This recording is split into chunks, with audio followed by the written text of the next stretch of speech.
Shall we begin, Debbie? Oh, Yeah. great.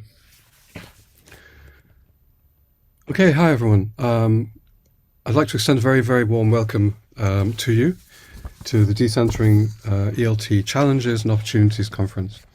I'm Richard Smith. I'm co-chair of the conference together with Amol Padwad. And so on behalf of myself and Amol and all of us at the Hornby Trust, welcome to the conference.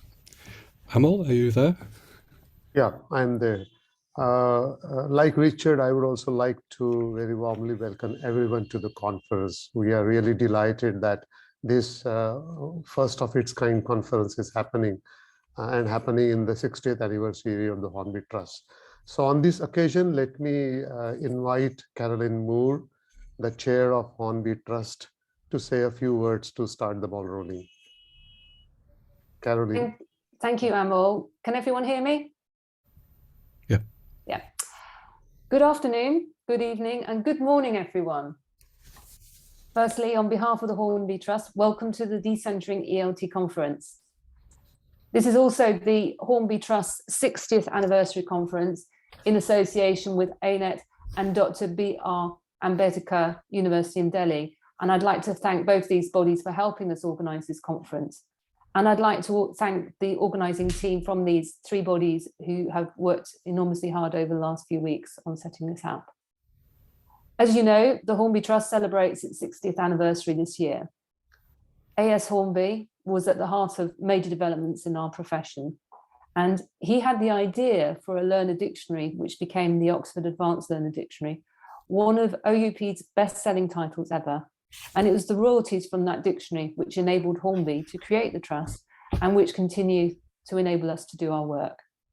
60 years on, we have supported over 470 MA scholars, with 12 scholars currently at Warwick University and hopefully in this audience.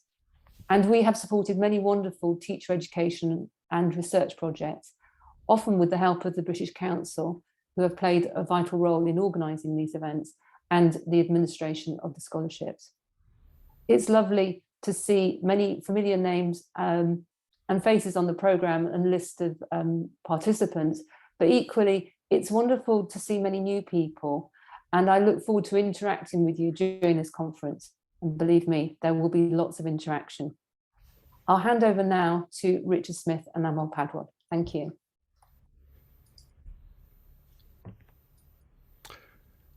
Okay, well, Caroline, thank you. And as Caroline mentioned, this is the 60th anniversary of the Hornby Trust, and I thought it might be useful just to show a picture of the founder of the Hornby Trust, A.S. Hornby.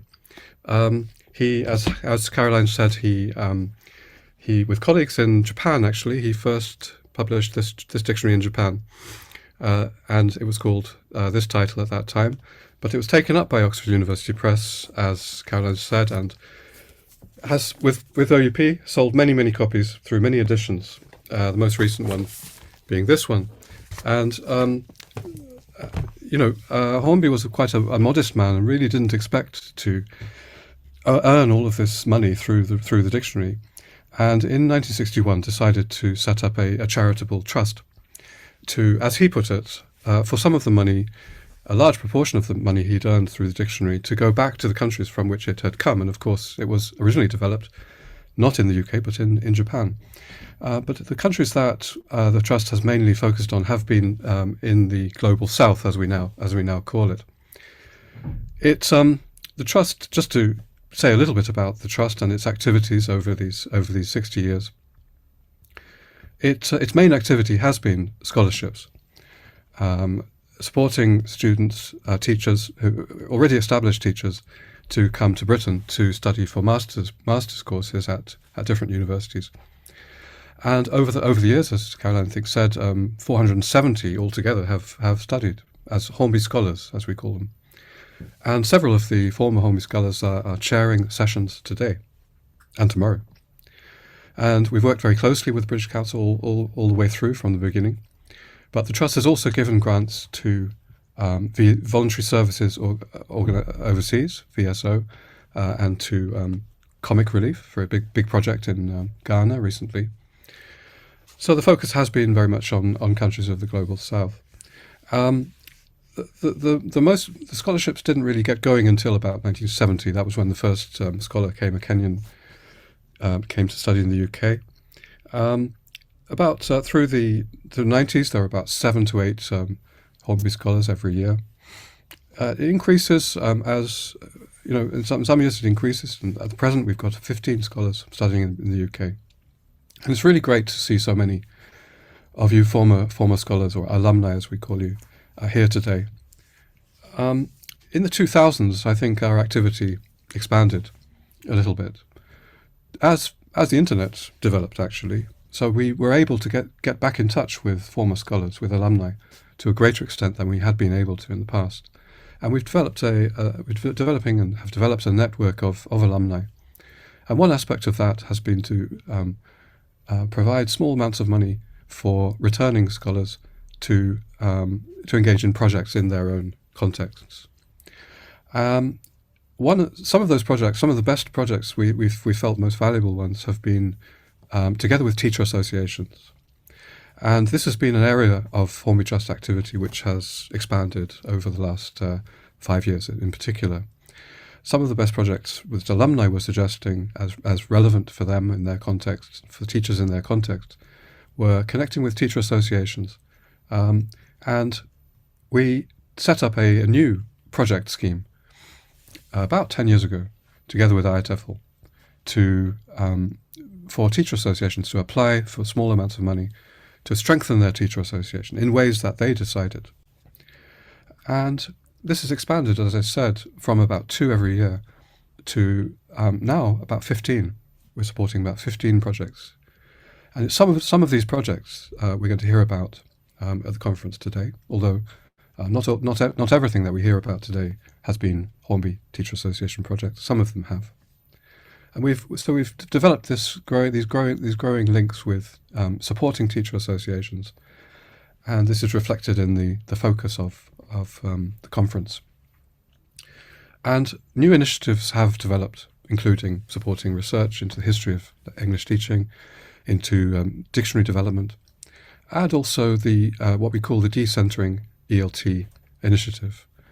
And we were planning this conference, in any case, as part of the Decentring ELT initiative, and decided to badge it as a 60th anniversary conference. But we very much want this conference to be quite forward-looking in the sense of seeing where we're going into the future.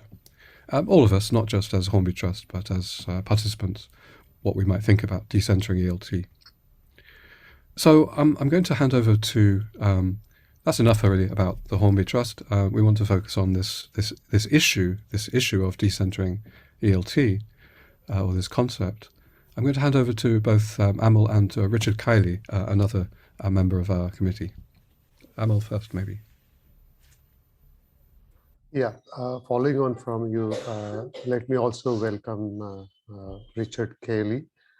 And I would like to also quickly share my slides so that we will quickly take you through how we began with this whole decentering initiative in Hornby Trust and what all the ground that we have covered so far. So as Caroline and Richard mentioned earlier, the vision of Hornby Trust has been the advancement of English language teaching and learning in the countries of Global South. That advancement focus wasn't UK centered or centered on those places where there is already lots of resources, but particularly on those low resource contexts from where the money came. So as Hornby mentioned in his trust deed, as well as explicitly accepted in the trust vision, the money should go back to the countries where it comes from. And that's what has been the focus. As both previous speakers also pointed out, one of the most important kind of flagship activity of the trust has been sponsoring teachers to come to the UK and study for master's courses. And in the 60 years history, we have sponsored nearly 470 teachers. But more recently, in the last 2 decades, the trust has also been involved with activities bringing together past scholars, alumni, as well as teacher associations, and focusing on the capacity building and status building of teachers in those low resource contexts. So that's why it's not really very surprising that the idea of decentering and some kind of initiative around it organically evolved out of trust activities and thinking. But a concrete step was taken when in 2018, a small group of people interested in doing something around this around this theme came together voluntarily and started discussions around how decentering could be understood and taken forward. In the initial discussions, the understanding was that it would be more effective and fruitful to focus on teacher associations in the first instance. Primarily for the reason that teacher associations were seen as the sites which were community oriented and not individual based, which were less hierarchical and more flexible, and which could offer organizational support to teachers' creative initiatives, practices, and would recognize the local expertise and promote the capacities and status building of their own members. So with those ideas in mind, the first Hornby ELT forum, as we called it then, happened just before the IATFL conference in Liverpool in April 2019, where representatives of various teacher associations were also invited to share their experiences and ideas. Primarily, this ELT forum looked at lots of illustrative case studies from different associations. You all must be by now familiar with a consultation paper that was shared in the run-up to this conference, where several of those case studies have been described in detail. There have been very interesting practices and activities reported by various associations like APIBA and FAPI from Argentina, or communities of practices from Democratic Republic of Congo or Rwanda, or associations like CAMELTA or INET or NELTA. So it was a very widely diverse and geographically almost covering the entire world, from which interesting representative summary of activities and practices came to the fore. And we realized that as a tentative collection of characteristics of decentering, it was found that teacher associations were engaging in localization and devolution of activities and capacity building of their own teachers. But at the same time, some associations were also celebrating the successes and achievements of their own members in order to build on that. And one key strand running through them was the recognition and promotion of the local expertise. All these associations were trying in their own ways to counter the deficit views, whether within their own context or those views taken by outsiders about their context. So that was a very good ground to take that process forward. So the decentering team decided to take up wider consultations in that process. So this is the occasion for me to invite Richard to tell us more about how that consultation process happened and what emerged out of that. Thank you, Amol. The idea of consultation is a really important one for decentering as an idea, and also for this conference. And you will have opportunities to provide further steps in the consultation. The provisional characterization, 4 points here on what we have so far. The notion of centers as sources of power. Now, we're quite open on what a center is. Academia, Ministry of Education, a big publishing house, capital city, teacher association leadership, male control. These are issues that have come up so far we would like to understand better. We have the notion of insiders and outsiders in ELT curriculum context. And there is a habit of solutions from the outside, the automatic reflex when dealing with a problem, let's go to expertise outside. The locus of expertise, the tendency to see the center of power as the center of expertise.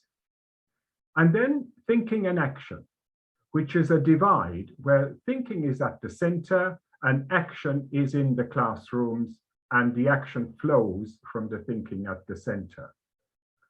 Moving on to the next slide, we move to problematizing decentering. Understanding the implications of decentering in diversified, situated ways, such that even though it is promoted by a group such as us, it does not empower us as a center, but rather empowers teachers individually and in collectives such as teacher associations, networks, and staff rooms. And in this problematizing, there is a message for the centers. We would like to recruit all centers to thinking in this way, to distributing the notion of expertise. So academia, ministries of education, big publishing houses, capital cities, TA leadership, mail control, these issues are professional issues. They are not theoretical, philosophical, political issues remote from the work of ELT. They are actually professional issues, and in problematizing decentering, that's what we want to progress.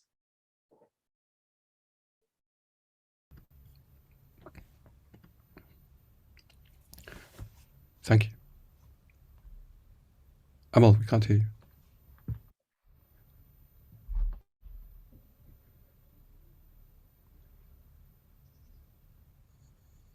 Amol, we can't hear you. Yeah, so thank you very much, and I invite you to take over, Richard Smith. Yeah, thank you, Amol. I'd like to actually invite you, Amol, to say a few words on behalf of Dr. Ambedkar University, Delhi, and the Centre for English Language Education, and also INET, Association of English Teachers, because we always intended to have this conference in India, and we are obviously not having it in India, but we wanted to have it together with Amol's institutions and with INET, and so we are co-organising it. Would you mind saying a few words? We are absolutely delighted to be co-organizers of this event, and actually I'm speaking wearing two more hats now. I'm speaking on behalf of INET, Association of English Teachers, and many of my colleagues from the executive committee are here in the audience, and also on behalf of the Center for English Language Education in Dr. B.R. Ambedkar University, Delhi. We have been thinking of this event since long, and we would have been more delighted to welcome you all to Delhi. It would have been wonderful to meet if it were possible to meet face to face. But the invitation stands even now, and we hope that in future we will have a chance to come together in Delhi. This is something which is close to our hearts, and when I say our, I'm talking on behalf of both the organizations. And INET Association as well as my own center have been quite strong supporters of this notion, and even trying to practice it to the extent possible in our own ways. So it's a great delight for us to be here, and we would like to welcome all the delegates to this conference on behalf of these two organizations. Thank you, Richard. Thank you, Amol. Now we'd like to introduce Sue Maingay and Deb Bullock, who are two more members of the Hornby Trust Decentring ELT Committee. And this is the organising committee for this conference. Sue and Deb are going to run through today's programme and the questionnaire which is associated with the work today. Over to you, Sue.